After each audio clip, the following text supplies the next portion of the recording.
In the name and by the authority of the state of Texas, the grand jury of Dallas County, state of Texas, duly organized at the January term AD 2022 of Criminal District Court 2 for said county, upon its oath, do present in and of said court at said term that Richard Acosta Jr., hereinafter called defendant, on or about the 26th day of December 2021 in the county of Dallas, state of Texas, did unlawfully then and there intentionally and knowingly cause the death of an individual, to wit, Rafael Garcia, by shooting deceased with a firearm, a deadly weapon, and during the same criminal transaction, said defendant did then and there intentionally and knowingly cause the death of another individual, to wit, Ivan Niola, by shooting deceased with a firearm, a deadly weapon, and during the same criminal transaction, said defendant did then and there intentionally and knowingly cause the death of another individual, to wit, Xavier Gonzalez, by shooting deceased with a firearm, a deadly weapon. Signed by the District Attorney of Dallas, Texas, and also the foreperson of the grand jury.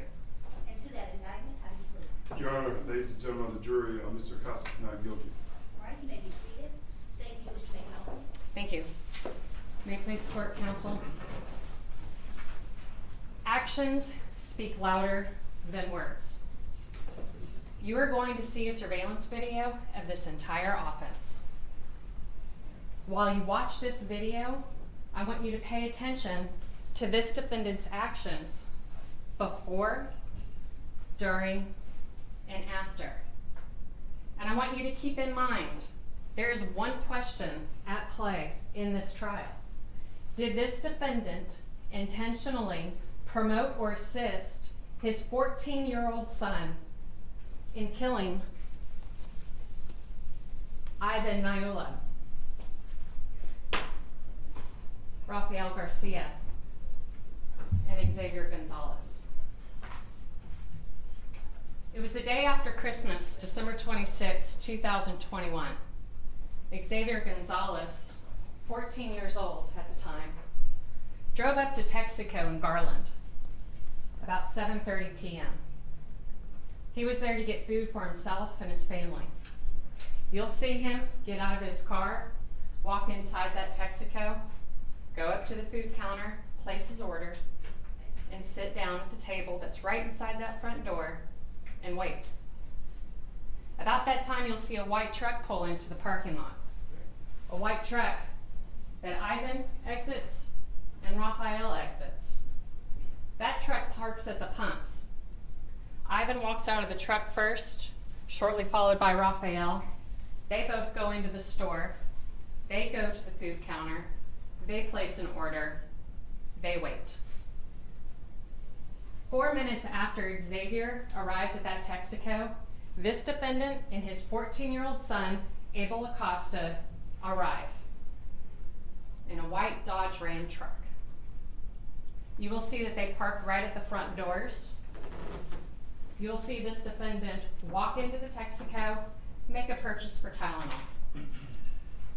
As he's at the counter, you will see Ivan and Rafael walk behind him towards the game room inside this store. Now there's another camera that's still focused on the white Dodge Ram truck where his son is sitting in the front passenger seat. And you see Abel looking out the front windshield. You see him duck a little bit beneath the dash. You see him roll down the window and look at the side rearview mirror. As his dad's walking back to the truck, Ivan and Rafael are walking back to the food counter, where Xavier is still sitting.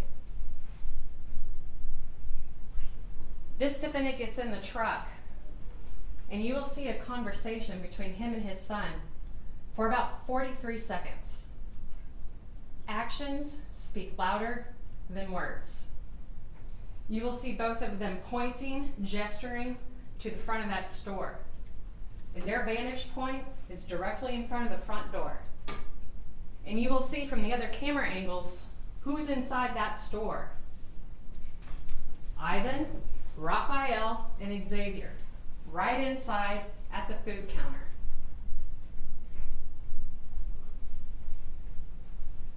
You won't hear the conversation between dad and son, but you see it. And I want you to pay attention to what Abel's wearing. He's got on a black t-shirt, white lettering, no face mask. And you'll also see a ball cap on the dashboard of that truck. Dad backs up, and instead of leaving the Texaco after making his purchase, he pulls back around to the gas pumps, right next to and behind the truck that Ivan and Raphael arrived in. And they sit there for about 42 seconds. Actions speak louder than words.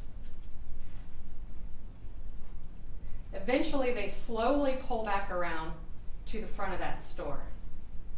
And here's what you see. You see a change in his son's appearance. His son, who is sitting inches from his dad inside that truck. He no longer is wearing his t-shirt. He now has a mask on his face. And that hat that was on the dash is now on his head. And when they pull around, they don't park. He sits right in front of that door. Driver's side is the one that's closest to the front door of that Texaco. And they sit for another 42 seconds. Actions speak louder than words. And then you see Abel get out of the front passenger, creep around the back of the truck, creep up to that front door, while Ivan, Raphael, and Xavier are sitting right inside that front door. Xavier's sitting, Raphael and Ivan are standing. You'll see it. You'll see Abel grab open that door, and with no shirt on, a mask, a hat, firearm, a gun with an extended clip, it takes 9 seconds for him to fire 20 rounds, shooting and killing those 3 kids and injuring another. All the while, this defendant has his foot on the brake, the truck in drive, waiting. Actions speak louder than words. Abel runs back to that truck, to the back passenger, driver's side, grabs open that door, starts to get in. Before the door is even shut, this defendant's taken off. Actions speak louder than words. You're going to hear from Garland detectives who investigated this case, who arrived at the scene, who saw the surveillance video, and knew they had 2 suspects, the shooter and the driver of the truck. They worked for hours. Their goal was to identify those 2 people.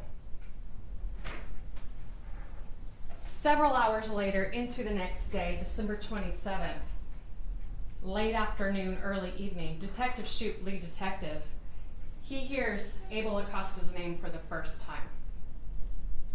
About that time, this defendant is walking in to the Garland detention lobby. He speaks to some officers. He says he's there because he sees himself on the news. His tattoos, his face, the truck. Wanted to know what that was about. That is about 5:30, December 27th, just under 24 hours of the shooting. He is then arrested and booked in for capital murder at 6:30 p.m. on December 27th. Ladies and gentlemen, everything you need to convict this defendant of capital murder is going to be in that video that you watch. But the detectives continued their investigation. You are going to see other evidence that corroborates everything that you see in that video. There were search warrants done for cell phones, cell phone data location from this defendant, his son, Abel, and Abel's mother, Adelaide Dean, defendant's wife. You're going to learn the location of those 3 devices before, during, and after. You're going to hear that when defendant tells the officers that he wanted to know why he saw himself on the TV, he tells them where his truck is located, that white Dodge Ram. Officer sees it, search warrant. You'll see the condition of that truck. Items seized out of that truck, one of them being a gun. There were fingerprints dusted for and lifted, both at the Texaco and on the truck. You're going to hear from a fingerprint analyst who will tell you what prints were lifted and what matched. December 28th, early hours. The detectives are still investigating. They still have the shooter. They do search warrants on Rosewood Hills address, where Mom and Abel lived, and a Trinidad address where Dad lived. And it's about 1:30, 2 o'clock in the morning that Adelaide Dean, Abel's mother, is pulled over. And there's a probable cause search of her car. And in that car, items are seized. You'll see pictures of those items, one of them being a firearm. You're going to hear from two different firearms analysts. The first one, she analyzed all the fired cartridge casings from the crime scene. And she's going to tell you that they all came back to the same type of gun. You're going to hear from a second analyst who analyzed the fired bullets, the fragments, the projectiles that were pulled from the scene, and those boys' bodies. And he analyzed them. Not all of them, some of them were too damaged for analysis. But he also had those two guns that were seized from Mom and Dad's car. Those were not the guns. And you're going to learn that 14-year-old Abel, now 15, is still a fugitive. This is not a whodunit, ladies and gentlemen. It's one question. Did this defendant intentionally promote or assist by encouraging, directing, aiding, attempting to aid Abel in the killing of those three boys? At the end of this trial, after you see all the evidence and you apply your good common sense, there will be no doubt that he is guilty of capital murder.